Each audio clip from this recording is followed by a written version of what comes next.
mengerjakan segala perintah Allah. Itu satu. Ihsan, berbuat baik. Tanda-tanda seseorang ada ihsan dengan Allah, dia mengerjakan segala perintah. Sama ada perintah melaksanakan atau perintah meninggalkan. Jadi Allah Subhanahu wa taala ada kala memerintahkan kepada kita mukallaf. Jawi muka surat 6. Ada kala Allah Taala memerintahkan kepada kita untuk melaksanakan. Ada kala Allah memerintahkan kepada kita untuk meninggalkan. Dan ada kala perintah Allah ke atas diri kita tu, ada kalanya zahir, ada kalanya batin. Hujan.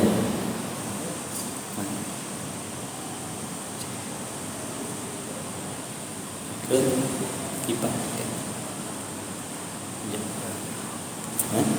Kipas.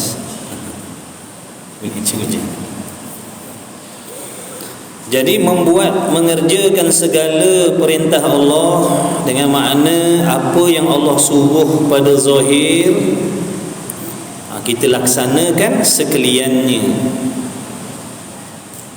Apa yang Allah perintah atas kita pada batin juga kita melaksanakannya. Apa benda yang Allah Ta'ala perintahkan kepada kita supaya meninggalkan, menjauhkan pada zahir, kita jauhkan semuanya.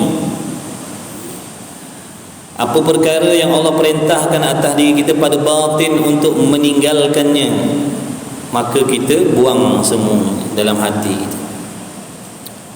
Dengan makna tadi, mengerjakan segala, bukan mengerjakan sebahagian. Kita buat sebahagian, Allah suruh mengerjakan segala sekalian, kita mengerjakan sebahagian. Jadi kita tak ada ihsan.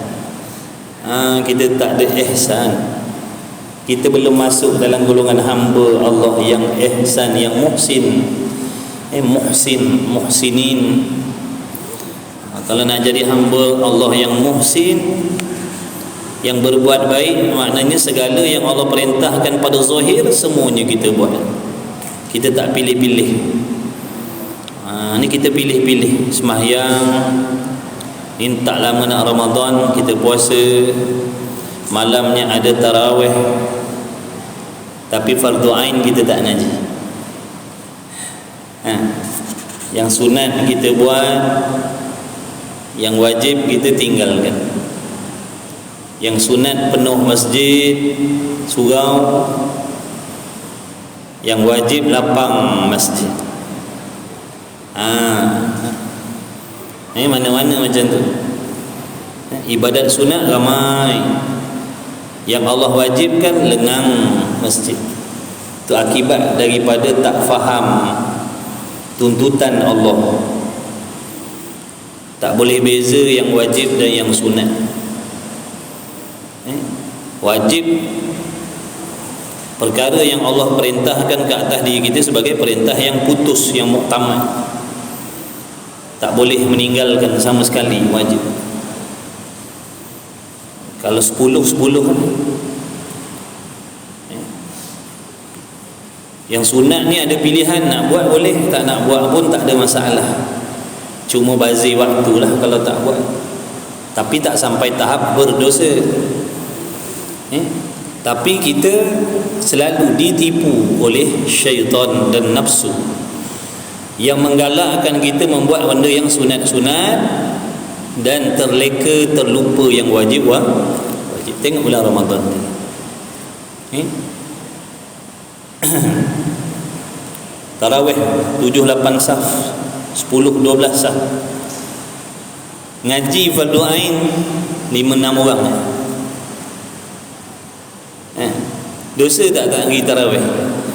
Tak dosa tarawih. Tapi tak datang fardu ain, dosa tak? Dosa tak ngaji fardu ain? Dosa lah, wajib. Benda wajib bila tak buat jadi haram. Perkara yang wajib bila kita tak buat jadi haram. Ngaji fardu ain wajib. Kalau kita tak ngaji fardu ain, haram. Tarawih sunat. Tak pergi tarawih tak dosa. Tapi ramai di kalangan kita tertipu dengan perangkap syaitan yang menggalakkan kita membuat benda yang sunat-sunat supaya kita meninggalkan yang wajib. Sepatutnya yang wajib dikekalkan, tambah dengan yang sunat. Tapi kita terbalik. Fardu ain tinggal, tarawih ngaji, tarawih buat. Macam mana nak sah tarawih, mandi wajib tak sah, ambil wuduk tak betul, baca Fatihah dalam hati, masbuk muwafiq pun tak faham. Tu semua ilmu tu ada dalam fardu ain. Kita bila solat berjamaah, kita kena tahu undang-undang berjamaah. Ada masbuk, ada muwafiq. Tapi bila kita solat berjamaah tanpa ilmu, tentulah kita akan melanggar undang-undang berjamaah. Di undang-undang tentang jemaah ni nak tahu dalam fardu ain.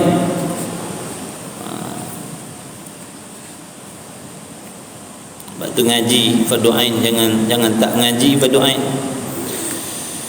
Baik. Jadi ihsan ni dengan makna berbuat baik, dengan maknanya mengerjakan segala perintah Allah Ta'ala seperti sembahyang, puasa dan sebagainya. Banyaklah. Apa lagi yang wajib? Sembahyang, puasa, zakat, haji, umrah, tutup aurat, taat suami, jalankan tanggungjawab sebagai suami kepada anak isteri. Itu banyak lagi kewajipan. Taat ibu bapa, banyak lagi.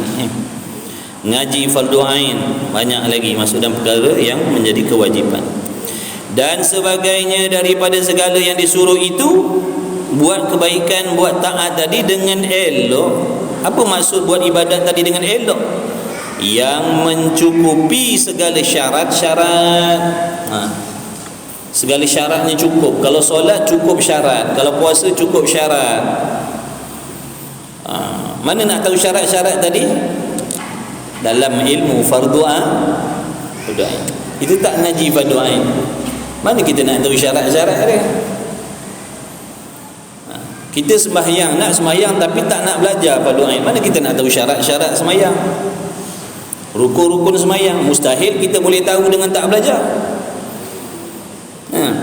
Mustahil kita boleh tahu syarat-syarat sembahyang, rukun-rukun sembahyang, perkara yang membatalkan sembahyang tanpa kita belajar. Mustahil kita tahu. Perkara yang mengesahkan akidah, perkara yang membatalkan akidah, perkara yang merosakkan akidah, mustahil kita tahu kalau tak mengaji. Jadi semua benda-benda tu tadi tu ada dalam ilmu fardu ain. Habis kita tak nak ngaji fardu ain. Jadi amalan kita nanti tidak diterima oleh Allah. Sebab apa? Tak ada ihsan. Kita beribadat tak ada ihsan, tak cukup syarat. Dan sempurna rukun-rukunnya, rukun-rukun ibadat yang kita buat tadi. Apa rukun ni? Mandi wajib ada berapa rukun? Rukun wuduk ada berapa? Kalau kita tak tahu, silap-silap yang rukun kita katakan sunat. Kalau yang rukun kita kata sunat, tak sah. Kalau dalam solat, rukun solat, kita i'tiqad benda tu sunat, padahal di rukun, tak sah mayang itu. Contoh, saya solat dan saya i'tiqad tumakninah itu sunat. Contoh, pada saya i'tiqad tumakninah sunat, Walaupun saya solat tu cukup, tak sah semayang dia. Walaupun dalam solat saya tadi ada tumakninah, tapi tak sah. Kenapa tak sah? Kerana saya mengiktikad yang rukun itu sunat. Tapi kalau iktikad yang sunat itu rukun, tak apa pula.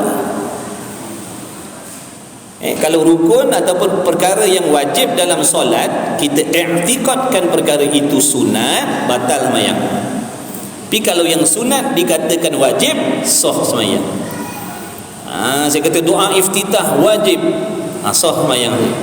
Tapi kalau saya kata saya i'tikad Allahumma salli ala sayyidina Muhammad, salam yang pertama itu sunat, batal semayang saya walaupun solat tadi saya bagi salam. Jadi macam mana kita nak tahu yang tu wajib, yang tu sunat kalau kita tak nak ngaji fardu ain tu? Mana nak tahu benda tu? Kat kedai kopi tak ada kawan-kawan kita sembang pasal benda-benda tu. Nampak tak ni?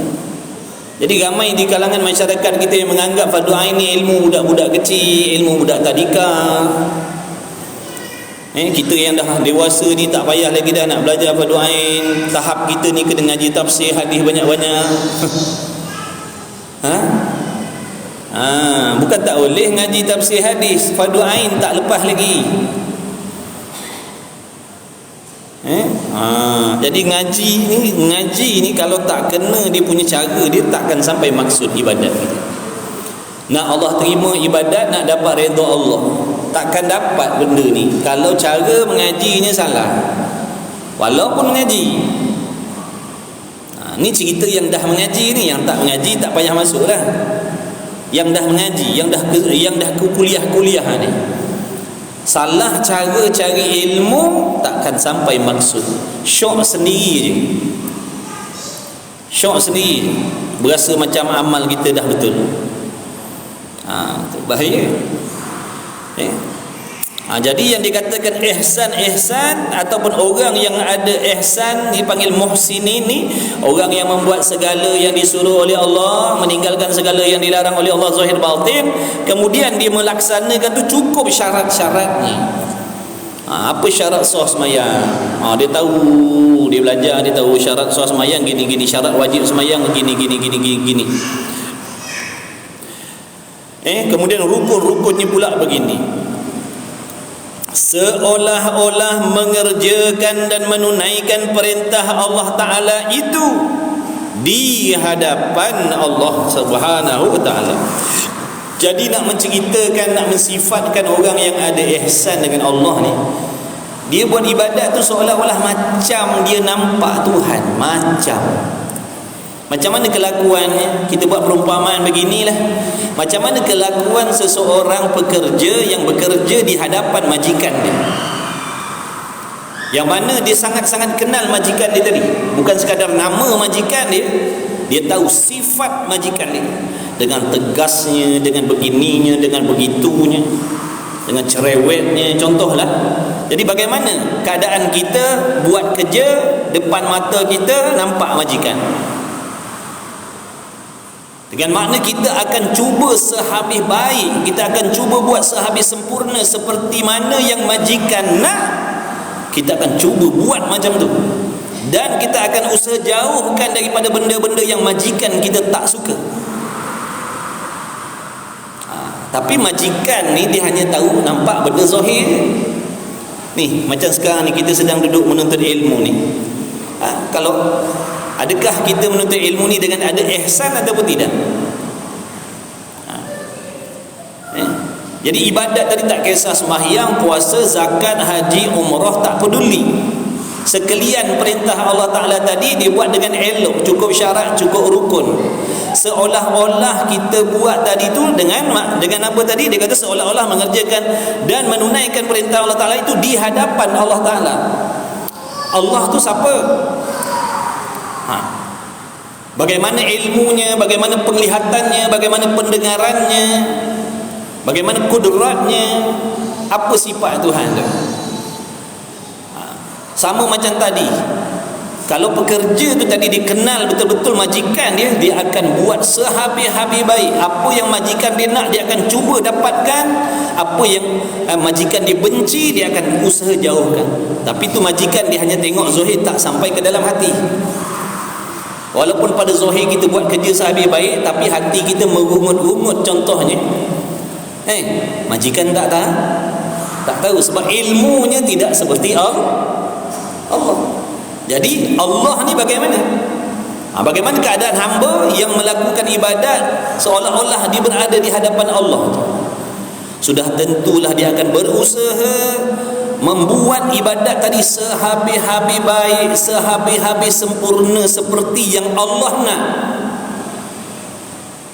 Seperti yang Allah nak. Zahirnya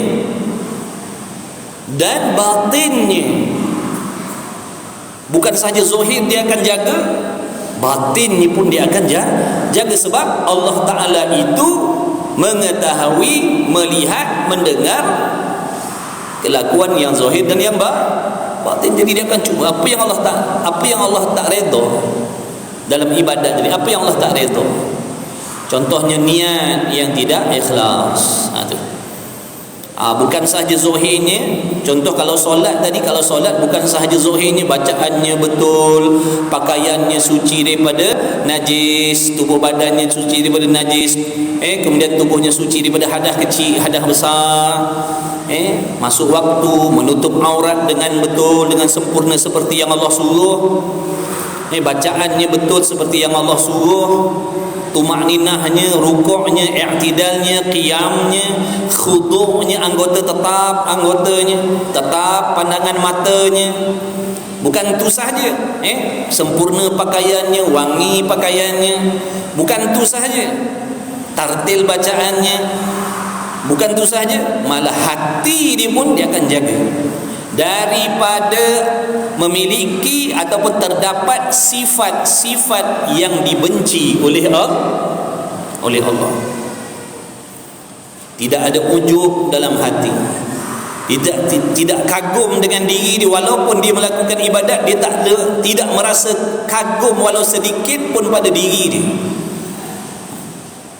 Dia menyedari bahawasanya setiap perbuatan solat zahir dan batin itu tadi adalah semata-mata rahmat, bantuan, pertolongan daripada Allah. Dia akan jauhkan niatnya daripada niat-niat yang dibenci oleh Allah. Riya, contohnya mengharap-harapkan puji-pujian daripada orang yang mendengar, yang melihat, yang mengetahui tentang ibadat dia. Tidak ada sum'ah dalam hatinya, tertunggu-tunggu kata-kata pujian orang. Tidak ada tujuan-tujuan keduniaan dengan solat dia tadi tu. Tu ada ihsan. Jangan kata luar, sampai yang ke dalam pun dia jaga. Contoh macam kita ngaji. Apa saja. Kalau sekarang ni mengaji, hati kita ni sedang diperhati oleh Allah. Ya Allah, kita berasa seronok ke tidak dengan ilmu, kita rasa bahagia ke tidak dengan ilmu, ataupun dalam hati kita meremeh-temehkan ilmu, kita merasa ilmu agama ni rendah, ataupun kita merasa duduk dalam majlis lain lebih hebat daripada majlis yang sedang kita duduk. Itu ihsan tadi tu. Orang yang ada ihsan dia akan ambil berat semua tu, sebab dia tahu Allah sentiasa mengetahui kelakuan hati dia. Ikhlas ke tak ikhlas ke, ujub ke, riak ke, takabur ke, sum'ah ke. Itu orang ada ihsan. Sama ada dia duduk di khalayak ramai, beribadat di khalayak ramai, ataupun waktu dia seorang diri. Gitulah ibadatnya. Dia jaga semua.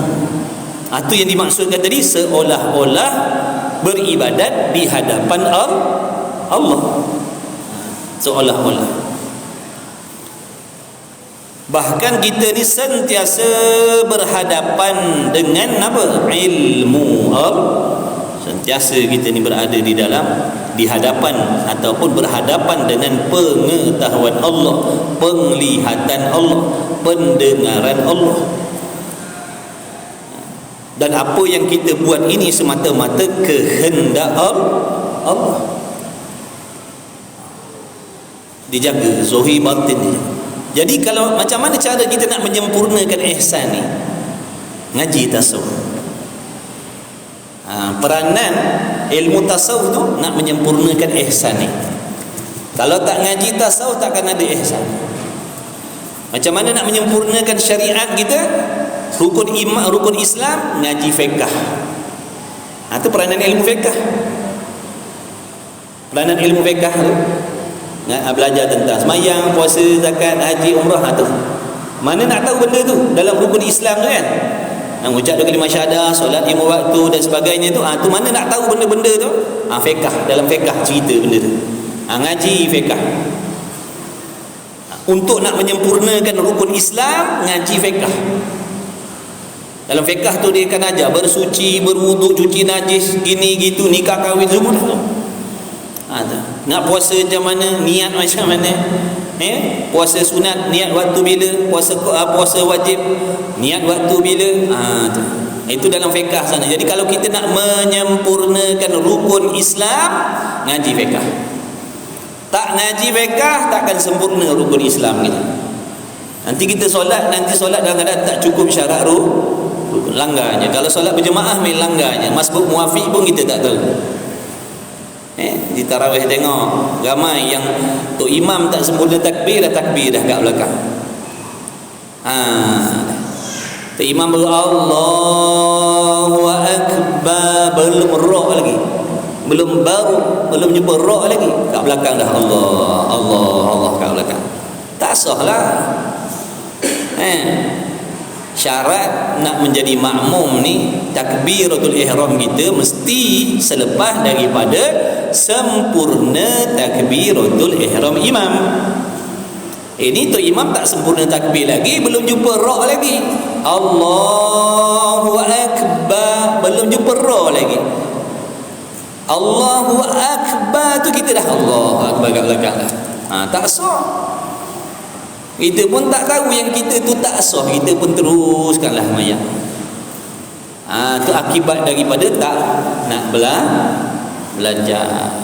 Lepas maghrib, tu imam kata, tuan-tuan puan-puan, lepas maghrib ni ada pengajian fardu ain, kitab Muniyatul Musalli, bab solat. Hari belajar, berderu. Dan berderu datang, berderu lari. Tadi sembahyang maghrib 4 saf, 5 saf, tinggal 5 orang.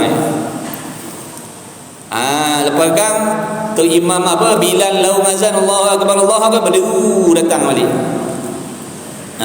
Ibadat nak, ngaji tak mau. Kecuali dah alim tak apa. Dah alim tak apa. Yang lari berderu tadi dah alim, beres dah tak apa. Kemudian nak menyempurnakan rukun iman, percaya kepada Allah, percaya kepada malaikat, percaya pada rasul kita tu ngaji tauhid. Ngaji tauhid. Ni peranan ilmu tauhid ni nak menyempurnakan rukun iman. Fiqh tadi nak menyempurnakan rukun Islam. Tauhid nak menyempurnakan rukun iman.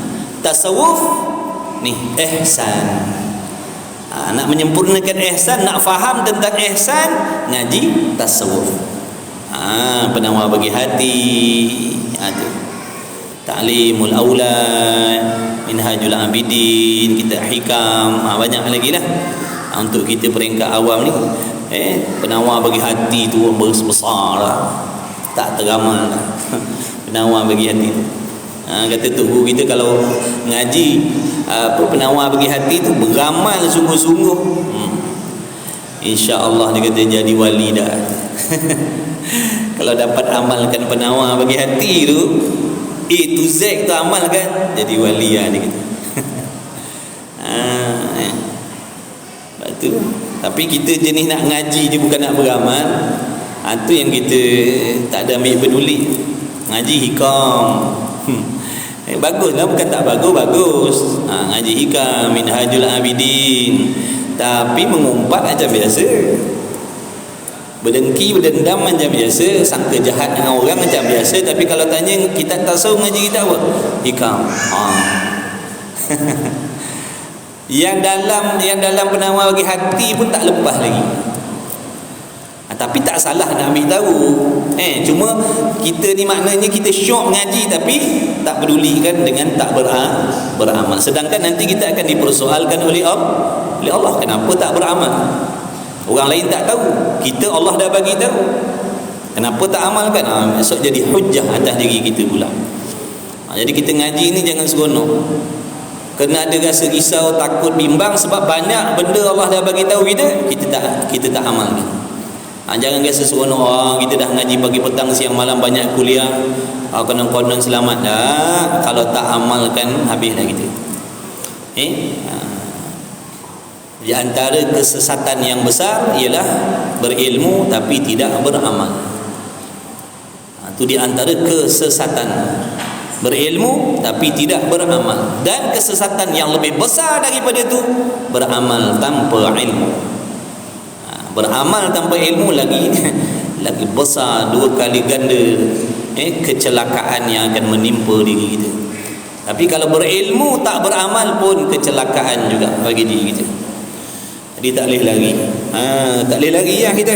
Maksudnya kau mana-mana pun kena taat kepada Allah. Allah ada sebut dalam hadis kursi sana, kalau kau tak suka dengan hukum hakam Allah, pergi cari Tuhan lain. Ataupun pergi pindah ke bumi yang lain, dunia lain.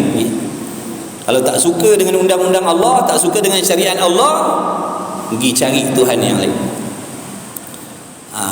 Apa maksud tu? Ada ke Tuhan yang lain? Mana nak ambil? Ada ke bumi yang lain nak lari? Mana nak ambil? Semua milik Allah. Nak lari mana? Planet Pluto. Planet Pluto pun Tuhan punya. Maksudnya apa? Kok mana-mana suka tak suka mesti taat kepada Allah. Itu maksud dia. Suka tak suka kena taat. Siapa Tuhan, siapa makhluk sekarang.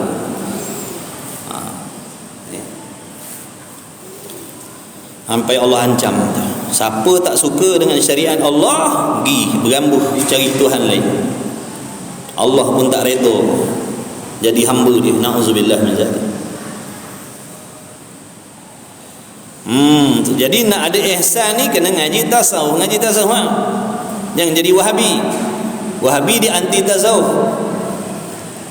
Sebab tu dia suka mencaci, mencela, ngajar umat jadi biadab. Biadab dengan para habaib. Biadab dengan ulama. Ulama dulu-dulu.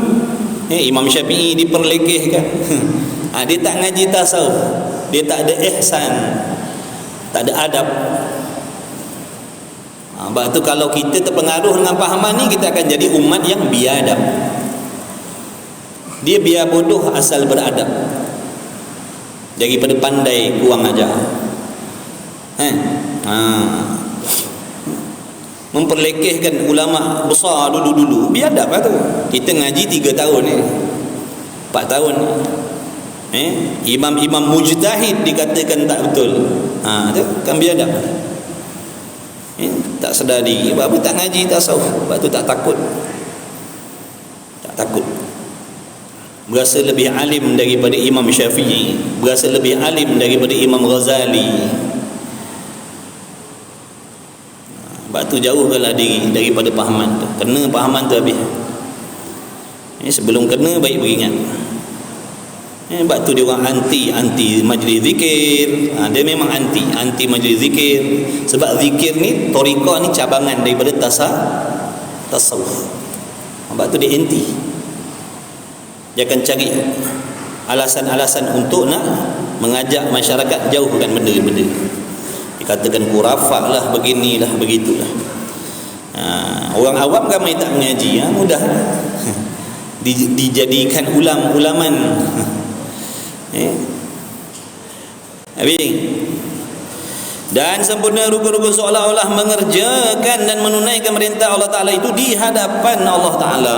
Dia jaga zahir batin, dia jaga. Dia duduk seorang-seorang pun dia tak berani nak membuat maksiat, sebab dia ada ihsan. Apa dia ada ihsan? Dia duduk seorang-seorang ke, dia duduk ramai ke, macam itulah. Macam itulah dia. Dia tidak dipengaruhi oleh suasana dah. Dia tak dipengaruhi. kita ni belum ada ihsan lagi. Sebab tu ibadat kita depan orang lain, waktu seorang-seorang lain.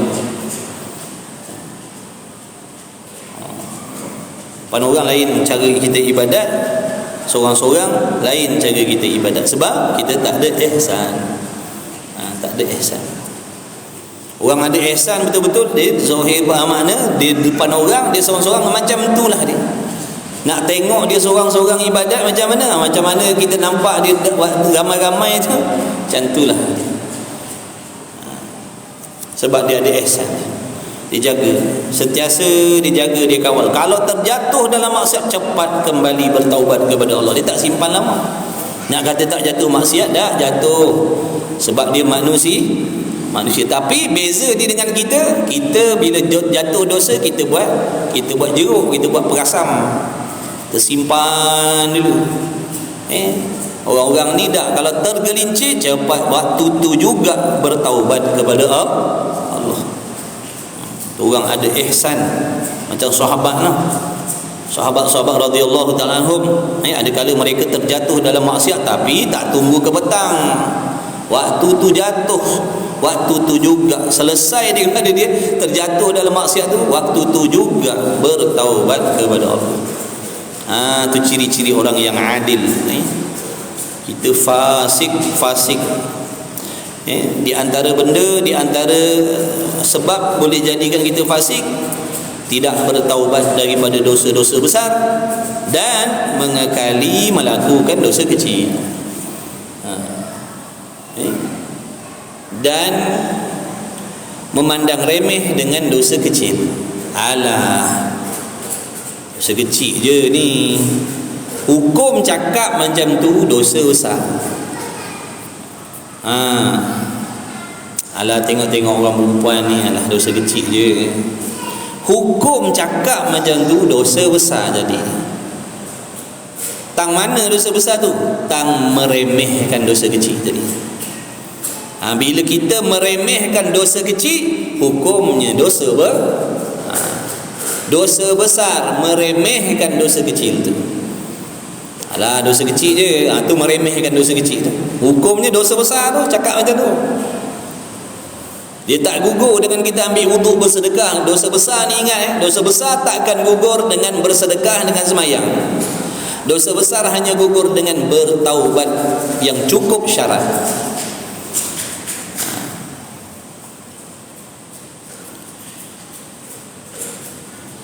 Dan jikalau kita tidak melihat akan dia sekalipun, meskipun kita tak mampu nak melihat Allah, seperti mana para nabi, para rasul, aulia illahi salihin, arifin, mereka memandang Allah dengan mata hati mereka. Mereka memandang Allah dengan mata hati mereka. Mereka senantiasa musyahadah kepada Allah. Dengan makna mata hatinya sentiasa memandang Allah. Sedar maknanya kewujudan Allah tu di mana-mana tempat dia berada. Pandangan dia, penglihatan dia, pendengaran dia, tingkah lakunya, gerak diamnya, zahir batinnya, semuanya itu mengingatkan dia, menyedarkan dia kepada Allah. Itu maksud musyahadah. Hatinya tak pernah lalai. Walaupun nampak matanya melihat makhluk, tapi hatinya pergi kepada Allah. Apa yang dia rasa, apa yang dia nikmati, apa yang dia lalui, gerak diam dia, semua mengingatkan dia kepada Allah. Itu orang yang musyahadah. Mata hatinya musyahadah, memandang kepada Allah. Mudah bahasa, mudah faham kita. Hatinya sentiasa ingat kepada Allah, sentiasa. Apa yang dilihat, apa yang didengar, apa yang dirasa, apa yang dialami, gerak diam dia, semua menolong dia mengingat kepada Allah. Macam kita ni kadang-kadang kan ada benda-benda yang menyebabkan kita teringat kepada Allah, tapi kita ada masa-masa tengok benda besar-besar, tengok benda mulia-mulia, tengok benda hebat-hebat, baru ya Allah. Tengok benda biasa-biasa ni tak ada pun, tak menolong pun hati kita mengingat kepada Allah. Padahal sama je. Makhluk yang besar, makhluk yang kecil, makhluk yang cantik, makhluk yang tidak cantik, nikmat kesenangan ataupun bala, semuanya itu daripada Allah. Tapi hati kita pilih-pilih. Hati kita pilih-pilih. Benda kagum, benda besar baru hati kita teringat kepada Allah, kebesaran Allah, kekuasaan Allah, kehendak Allah. Tapi benda remeh-remeh, hati kita tak teringat langsung pun kepada Allah. Kalau kita tak sampai martabat tu, ingatlah, yakinlah bahawa sesungguhnya kita sentiasa dilihat dan diperhati oleh Allah. Yakinlah, walaupun kita melihat benda-benda ni tak menolong pun hati kita memandang kepada Allah dengan mata hati kita, hendaklah kita yakin bahawasanya Allah Ta'ala sentiasa melihat, mendengar, mengetahui tentang diri kita, zahir dan batin. Tak pernah terlepas, walau sesaat, walau sedetik pun tak terlepas daripada pemerhatian Allah zahir dan batin kita. Sentiasa sama ada kita sedar ataupun tak, gitulah hakikatnya kita ni sentiasa dalam pemerhatian Allah zahir dan batin. Dalam ibadat, bahkan mereka bukan dalam ibadat saja, sampai keluar ibadat pun begitulah hatinya. Sampai luar ibadat pun hati dia khusyuk kepada Allah, hatinya teringat kepada Allah, bukan dalam solat saja, luar solat pun sama. Kita nak ingat Allah dalam solat pun payah, luar lagi lah. Dalam solat pun kita bawa dunia lagi. Dalam solat pun kita ingat benda-benda yang tak ada hubung kait dengan solat. Dalam solat pun hati kita masih memikirkan tentang benda-benda dunia, makna benda-benda yang tak ada sangkut paut dengan ibadat.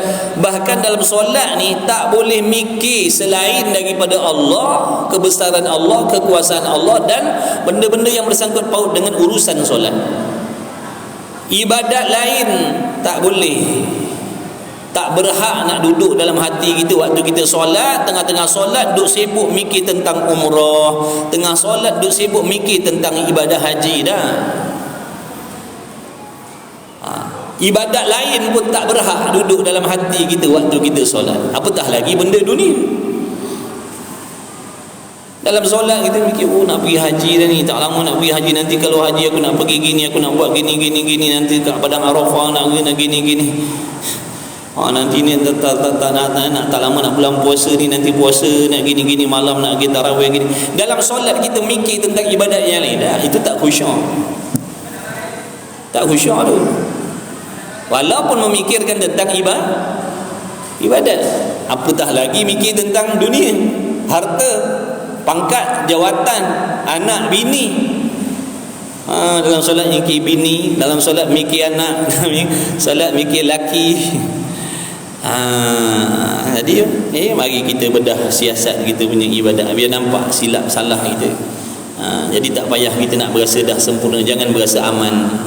Jangan berasa aman, konon-konon kita ni dah selamat dah. Jangan. Di antara sifat mazmumah yang dibenci oleh Allah ialah al-aman. Ini berasa dah selamat. Kita berasa dah selamat dah, berasa dah beres dah mengaji, dah semayang, banyak kuliah, malam dah qiyamul lail, puasa, okey, seberes dah. Tu al-aman nama dia. Dia tak ada rasa takut dengan kemurkaan Allah. Dia tak ada rasa risau dengan kemurkaan Allah. Dia tak ada risau dengan kemurkaan Allah. Dia rasa selesa dengan taat yang dibuat. Konon-konon dia dah diterima oleh Allah, padahal belum tahu jawapan ni. Itu sifat al-aman. Orang yang ada ihsan dah, orang ada ihsan dah, dia tak ada. Orang yang ada ihsan, dia tak ada al-aman, sentiasa takut. Dia takut Allah tak terima. Walaupun dia banyak ibadat, tapi dia takut Allah tak terima dia. Kita tak ada ibadat, berasa Allah terima. Mereka banyak ibadat, berasa Allah tak terima. Kita tak ada ibadat, berasa Allah terima dah itu. Lepas tu sengih berasa baik, berasa soleh-solehah, dah tengok orang lain atas bawah. Ini tak boleh pakai kaki ni, tak semayang, lepak kedai kopi, pakai seluar pendek, ini semua habislah korang. Itu penyakit hati kita. penyakit orang ngaji. Itu penyakit orang ngaji. Penyakit orang ngaji. Dah ngaji dah, mula dah tengok orang atas bawah. Dah mula dah cari dosa. Na'udzubillah. Itu tanda ilmu tak ada berkat. Makin belajar makin jahat. Itu tanda ilmu kita tak diberi berkat oleh Allah. Sebab apa? Makin mengaji makin jahat hati kita. Makin mengaji makin nak cari salah orang. Bukan senang ni. Bukan senang. Makin mengaji patut makin nampak salah. Makin mengaji makin berasa orang tak ada salah.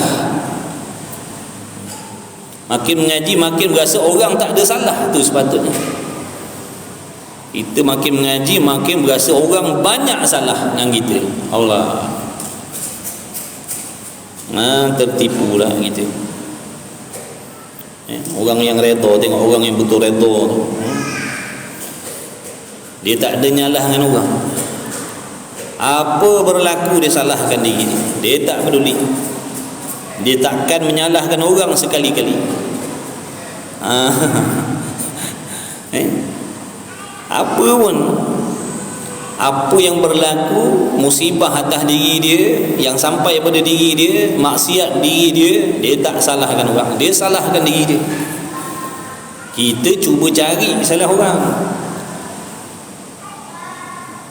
Tu dia. Ngaji tasawuf dia nak suruh jadi macam tu.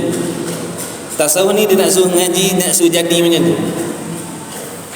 Makin tertutup kejahatan orang, makin terdedah kejahatan diri sendiri. Itu ngaji tasawuf.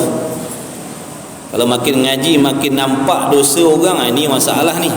Ini mesti ada masalah. Mesti ada masalah tu.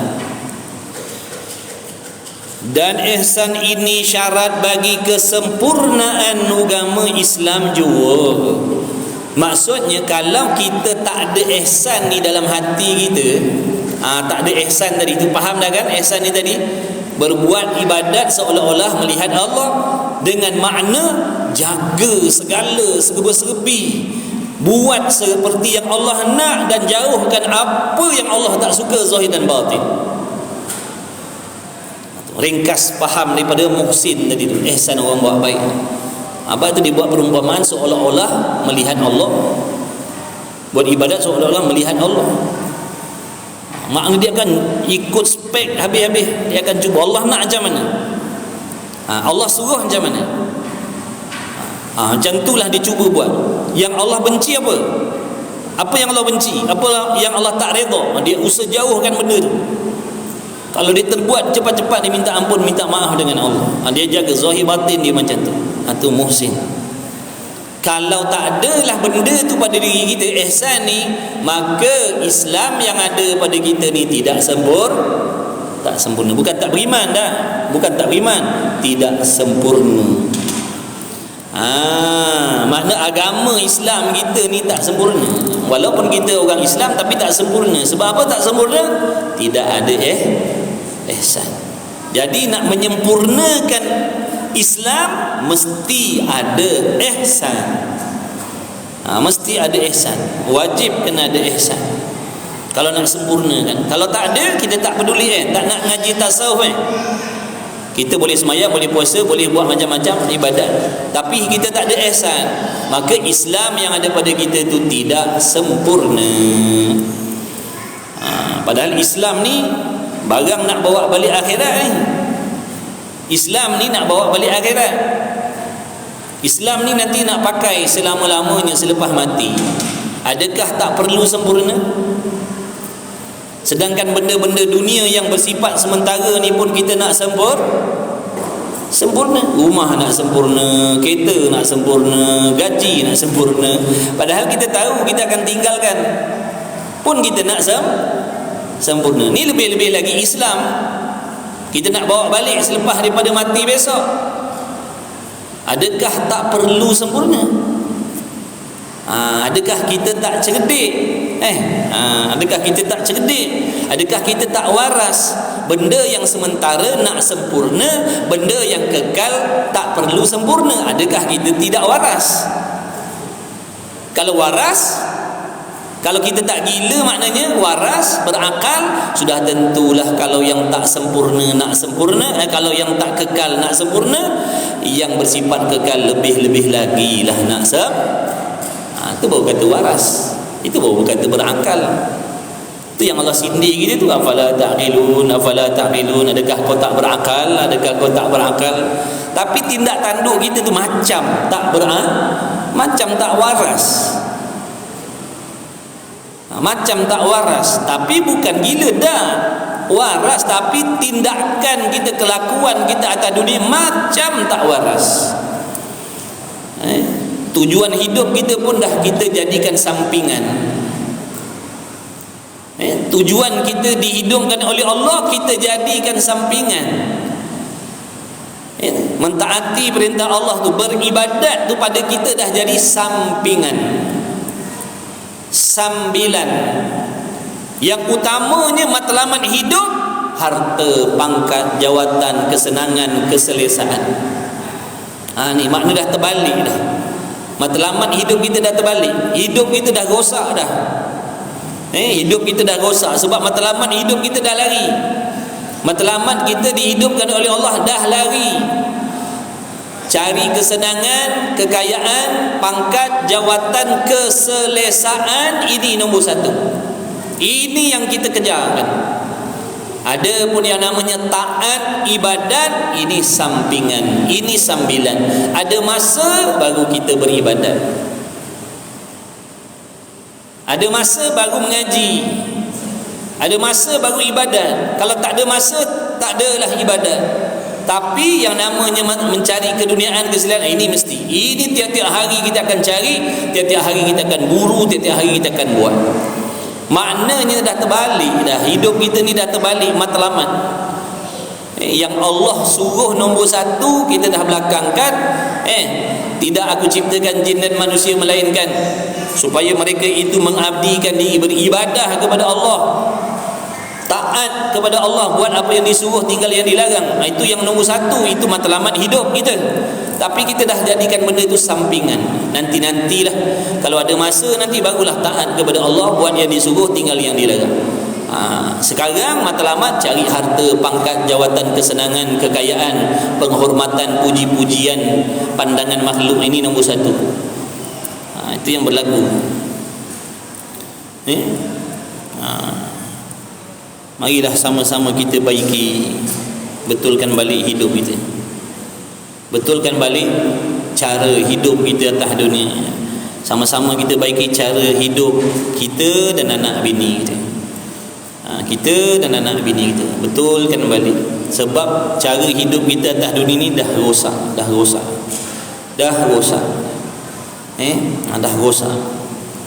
Betulkan balik. Matlamat utama ibadat, sampingan sambil itu, sambil ibadat tu, ambillah kesenangan dunia. Nak senang, nak cari harta, nak cari apa, carilah. Itu sampingan. Tapi nombor satu ibadat. Tapi bila ibadat ni kita dah jadikan sampingan, sebab tu inilah yang berlaku. Inilah yang jadi. Ibadat tak ada masa. Cari ilmu, belajar ilmu yang sangkut paut dengan ibadat, tak ada masa.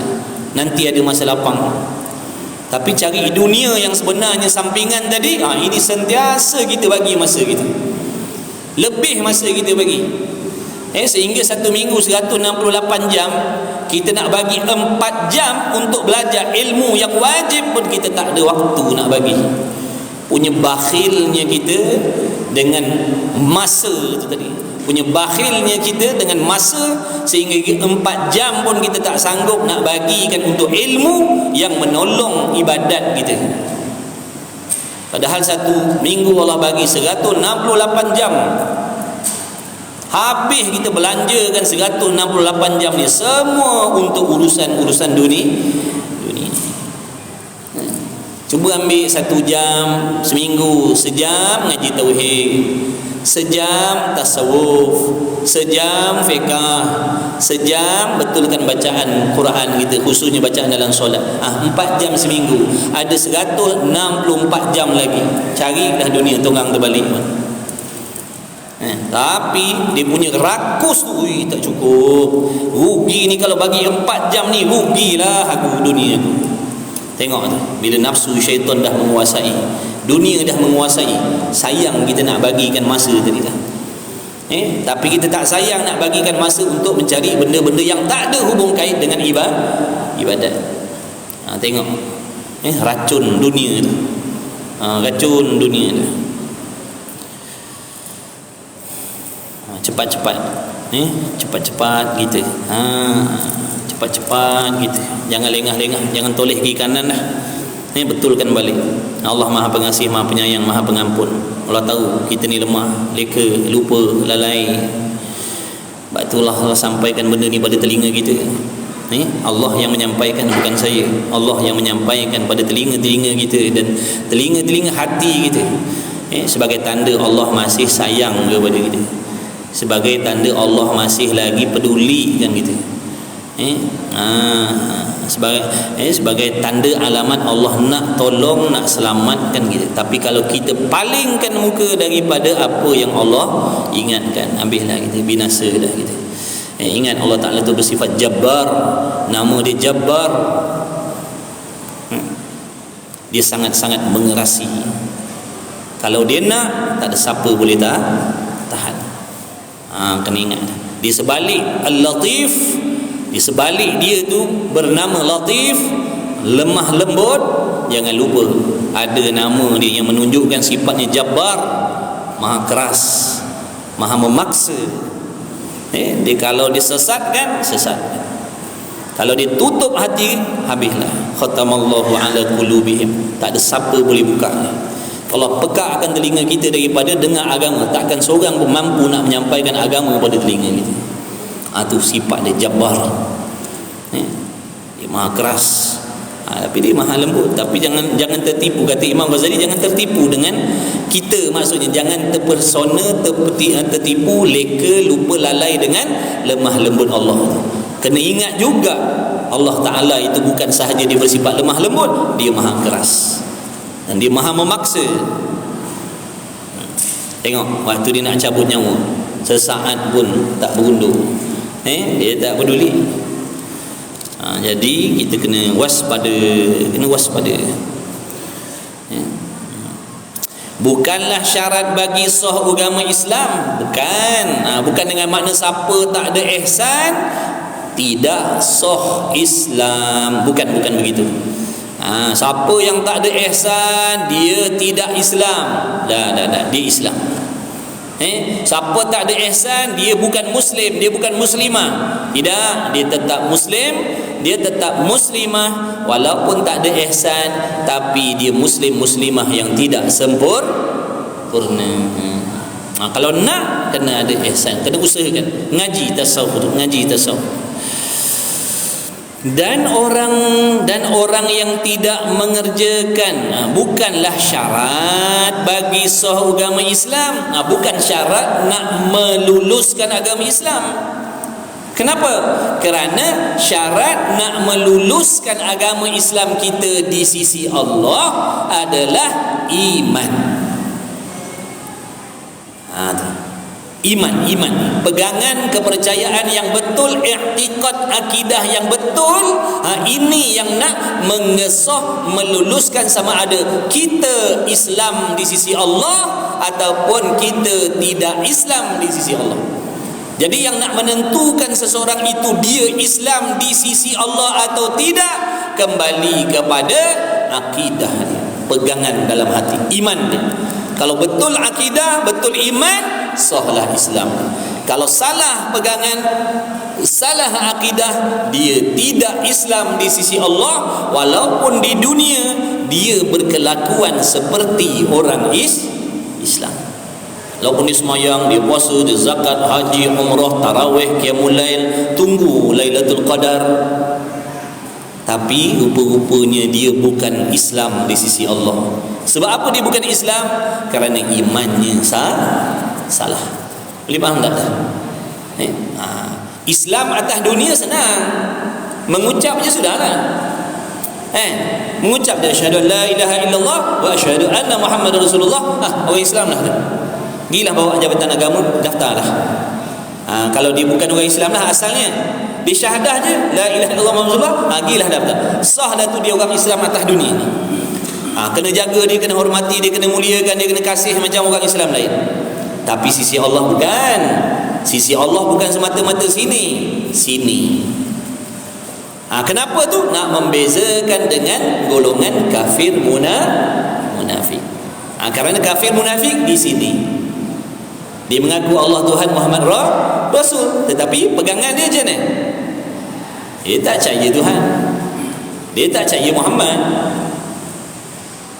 Ataupun mereka memilih apa yang datang daripada Allah, kena dengan nafsu, kena dengan selera, dia benarkan, dia terima. Tapi kalau benda tu tak selera dengan kehendak nafsu, dia tolak, dia nafikan, dia tak percaya, dia pertikaikan. Itu munafik. Jadi kita jangan masuk dalam golongan munafik ni. Wal'iyadzubillah min dzalik. Semayang, puasa, zakat, haji, umrah, malam-malam tarawih, malam-malam tunggu memburu Lailatul Qadar, tapi hati berbelah bagi dengan Allah. Hati berbelah bagi dengan Quran. Ada hukum Quran yang dia percaya, ada hukum Quran yang dia tolak. Tapi tunggu Lailatul Qadar, sia-sia. Sebab tidak dikira orang yang Islam di sisi Allah. Penat dia. Penat dia. Dia suruh ngaji. Kalau tak ngaji, kita tak dengar benda-benda ni, tuan. Kita ingat, aku semayang, aku Islam lah. Aku semayang, aku puasa, aku tutup aurat, aku ngaji Quran, aku Islam lah. Siapa pula kata aku bukan Islam? Tu kalau tak ngaji. Lepas tu orang panggil, mari mengaji, mari dengar, mari mengaji. Islam ni dia ada dua, Islam atas dunia dan Islam di sisi Allah.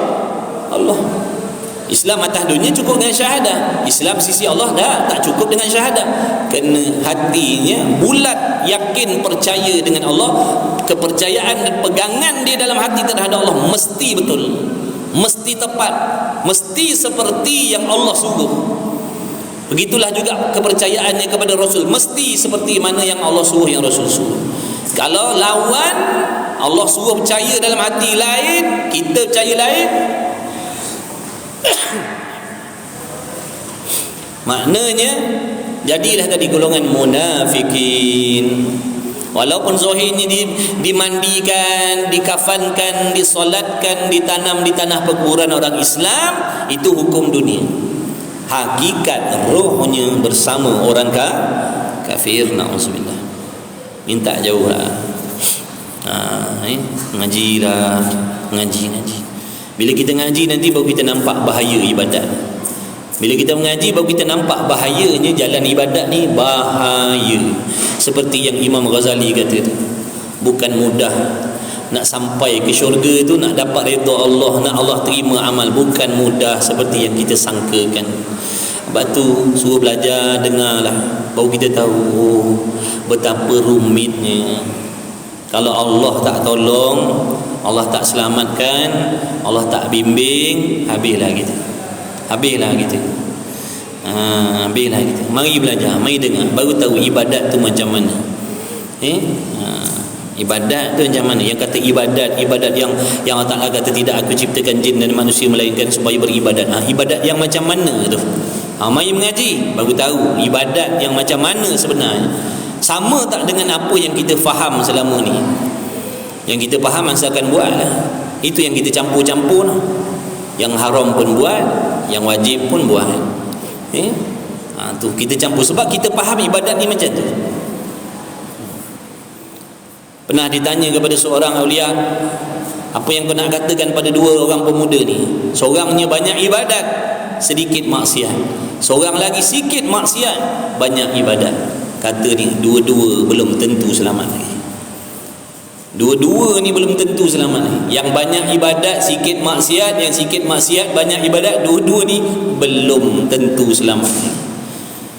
Yang selamatnya mana? Buat segala yang Allah suruh, tinggal segala yang Allah larang, zahir dan batin. Ini baru ada harapan nak selamat. Tapi kita faham, buat yang Allah suruh, buat lakukan mana suka, tinggal yang Allah larang, tinggal yang mana suka, tu kita rasa aman dah. Selamat dah, beres dah. Tapi kalau kita nampak aku ni ibadat masih campur-campur lagi, yang Allah suruh aku buat separuh, banyak lagi yang Allah suruh aku tak peduli.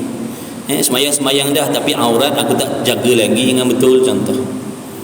Dia akan rasa takut sebab dia nampak dah diri dia, sebab dia ada ilmu, dia nampak yang diri dia masih duduk dalam kesilapan, kesalahan, tapi bukan di lidah, memang terbit dalam hati.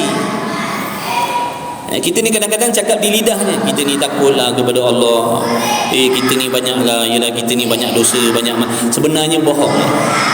Benda tu bukan daripada hati sebenarnya. Kadang-kadang kita cakap macam tu nak menyedapkan hati ataupun telinga orang yang dengar, padahal benda tu bukan terbit daripada dalam hati kita dah.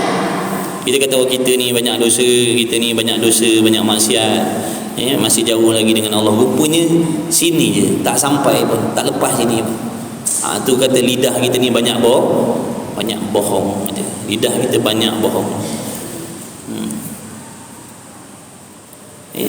Tapi bila orang dengar, dia ni betul lah orang yang sedar diri. Padahal dah dusta je kita, bohong aja. Dalam hati kita sebenarnya seronok dengan diri kita tu. Padahal diri kita seronok dengan diri kita yang ibadat campur-campur tu. Tapi tadi lidahnya sebut, kita ni banyak dosa, banyak silap lagi. Yang Allah suruh pun tak buat dengan betul, yang Allah larang pun masih. Nampak risau dah sebenarnya, hati seronok sebenarnya. Hati kita seronok. Allah tahu yang hati kita berpura-pura, lidah kita berpura-pura, padahal benda tu tak ada pun dalam hati kita. Itu yang orang-orang tu, aulia tu, dia takut sebab dia tahu. Pernah ditanya kepada seorang aulia, apa yang kau nak katakan pada ibadat yang kau buat? Aku yakin ibadat aku tidak diterima oleh Allah. Dia kata, aku yakin ibadat aku tidak diterima oleh Allah. Sebab apa? Sebab dia tahu silapnya dengan Allah. Sebab tu dia berani cakapnya tu. Kita kalau orang tanya, aku yakin amal aku Allah terima, aku yakin amalku dah Allah Ta'ala terima, padahal dalam hati penuh ujub, riak, takabur, sum'ah, mengumpat dan sebagainya. Tapi kalau tanya, yakin Allah terima, orang tu dah dia tak pernah rasa benda-benda tu. Padahal tak ada pun dalam diri dia, tapi perasaan tu, hati dia tu macam tu, aku yakin amal aku Allah tak terima, sebab aku tahu apa yang aku buat belum lagi dapat menunaikan apa yang Allah suruh dengan sebenar. Kita buat campur-campur, yakin Allah terima. Pas semayang ngumpat, pas tarawih ngumpat, yakin Allah terima. Buat roboh. Yang roboh kan bukan orang lain, kita sendiri yang roboh. Berdengki, berdendam, sangka jahat, mana Allah nak terima?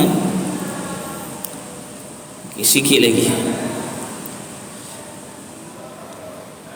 Dan orang yang tidak mengerjakan ibadat dengan elok, dengan bahawa tidak cukup syarat dan rukun, dan tidak ada ikhlas, dan tidak ada khusyuk, dan tidak ada tawadhu', maka dinamakan atau khusyuk, tawadhu' atau semua dalam perbicaraan tu, ilmu tasawuf sana tu. Nak tahu khusyuk apa, khudu' apa, tawadhu' apa, atau dalam tasawuf sana.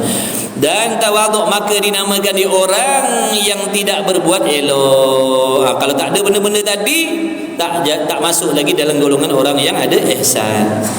Maka tidak sempurnalah agama Islam. Maka tak sempurnalah agama Islam kita, sebab kita tidak ada ihsan dan tidak ada hak lagi, tidak ada kepentingan, tidak ada hak lagi menerima pahala daripada Allah. Tak ada hak nak dapat ganjaran pahala daripada Allah, kerana kita tak masuk dalam golongan orang yang berbuat baik dengan Allah. Jangan lupa makna asal tadi kata ihsan tu berbuat baik. Kita tak berbuat baik, walaupun solat sebenarnya tak berbuat baik, walaupun mengaji, walaupun mengajar tak berbuat baik, sebab niat kita ada nakkan pujian makhluk contohnya. Mengajar nak orang pandang, nak orang kagum, nak orang kenal. Tak ada ihsan. Tak ada ihsan. Jadi tidak berhaklah nak mendapat ganjaran, pahala, kelebihan-kelebihan yang Allah janji, tak dapat sebab niatnya salah.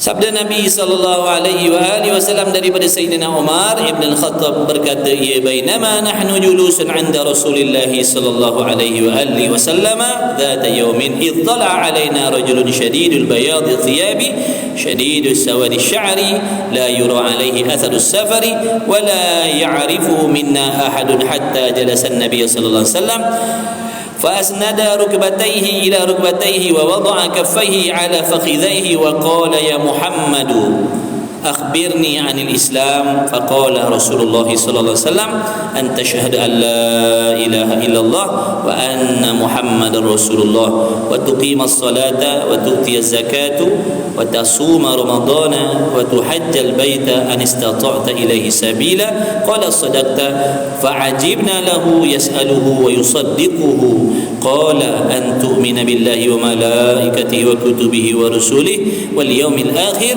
وتؤمن بالقدر خيره وشره قال صدقت قال فأخبرني عن الإحسان قال أن تعبد الله كأنك تراه فإن لم تكن تراه فإنه يراك رواه riwayat Muslim wallahu a'lam wa ilmu wa ta'lam. Insyaallah nanti sambungnya bainama ulang balik situ. Bismillahirrahmanirrahim. Alhamdulillahirabbil alamin wassalatu wassalamu ala rasulillah wa ala alihi. Allahumma rabbana fa'na bima 'allamtana rabbana 'allimna alladhi yanfa'una rabbana lana fi dinina ma ahli putri untha wa dzakar wa sallallahu ala sayyidina Muhammad wa ala alihi wa sahbihi wa barik wasallam. Alhamdulillahirabbil alamin. Taqabbalallahu minni wa minkum minna wa minkum taqabbal ya karim. Insyaallah bulan puasa macam biasa insyaallah.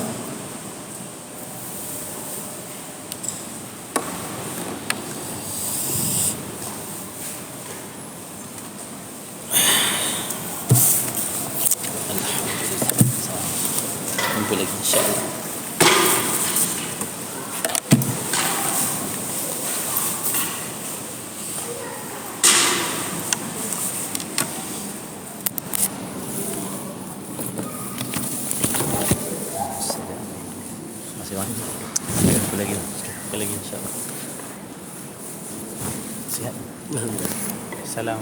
Ni tengok maju sikit. Apa ni hari Sabtu hospital balik yang kat mana ada rumah. Insyaallah. Doa je. Terima siap je. Selamat puasa je. Ni tak lama. Siapa boleh bawa kat depan ni boleh minta tolong dari kawan-kawan kita carikan insya-Allah. Dekat ni diorang bang ada kitab lebih tak? Tak ada. Ha. Oh, abang beli online. Tak apa nanti saya orderkan insya-Allah. Nanti kita orderkan. Insya-Allah. Okey, mai. Jumpa lagi, mai. Selamat puasa. Selamat puasa jumpa lagi. Terima kasih Run. Jauh datang. Pakcik doa saya. Pakcik doa saya.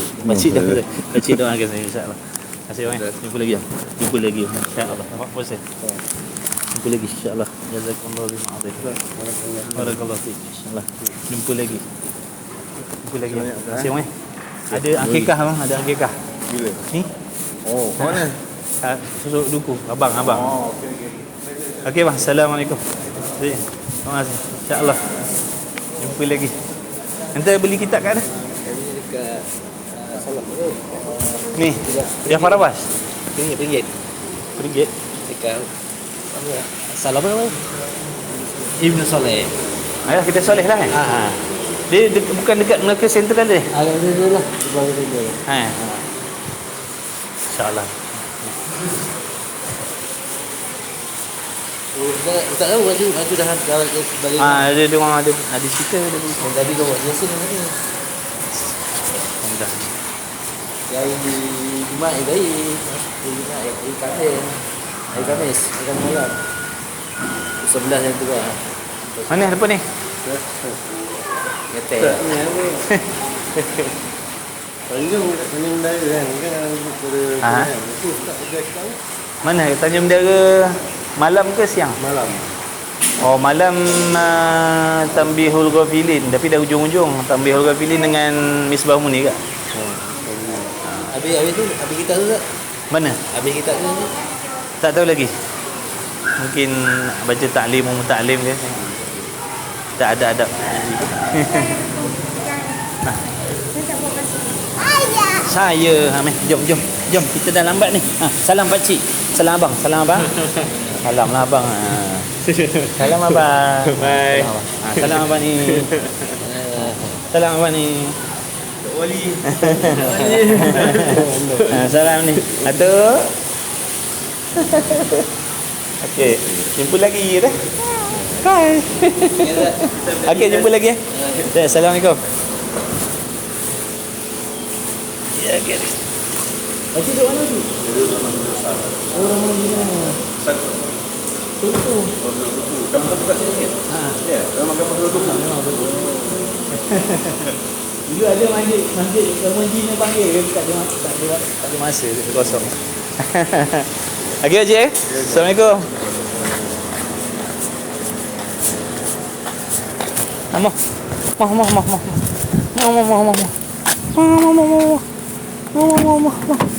Masya-Allah. Terima kasih lemak sebungkus. Oh, kasih dah makan. Bismillah. Cepat. Pak Bik tunggu. Pak Bik tunggu. Tu ayah ada situ. Bismillahirrahmanirrahim. Ni ayah kat sini. Kasih belikan kan? Okey, terima kasihlah. Okay, ayah start enjin dulu. Makan kasih. Kak Tan kata banyak makan kasih. Kasih makan satu bungkus. Belum habis live ke? Masya Allah. Belum, bismillah. Dia dah habiskan nasi lemak satu bungkus ni. Ingat ke habis video? Sedap kan? Sedap. Kasih belikan air. Kasih belikan ayah. Kasih masuk duit dekat dalam mesin kan? Mana mesin? Tahu duit? Oh, dah jatuh, dah ambil dah. Saya ingat habis dah habis live. Sorry. Dah, jom. Okey, sahabat-sahabat. InsyaAllah jumpa lagi Malam ni kelas. Malam ni kelas Bukit Baru keluarga Bukit Baru insya-Allah. Padang Temu. Dan Padang Temu. Nanti yang dalam grup nanti kita insya-Allah akan bagi info lah. Okey, terima kasih semua. Selamat berehat. Selamat selamat menjalankan urusan kalian yang seterusnya lah, dipermudahkan. Barakallahu fikum. Jumpa lagi. Jumpa lagi semua. Doakan saya. InsyaAllah. Azman, thank you Azman semua. Terima kasih semua. Jazakumullah khairan jazak. Assalamualaikum warahmatullahi wabarakatuh. Beg nak buat make up. Beg ayah tu tunjuk beg. Tunjuk make up pula dah. Beg, tunjuk beg. Dah. Tak boleh nanti sampai besar nak duduk dalam ni. Mana lipstick? Allah, dia tanya lipstick pula dah.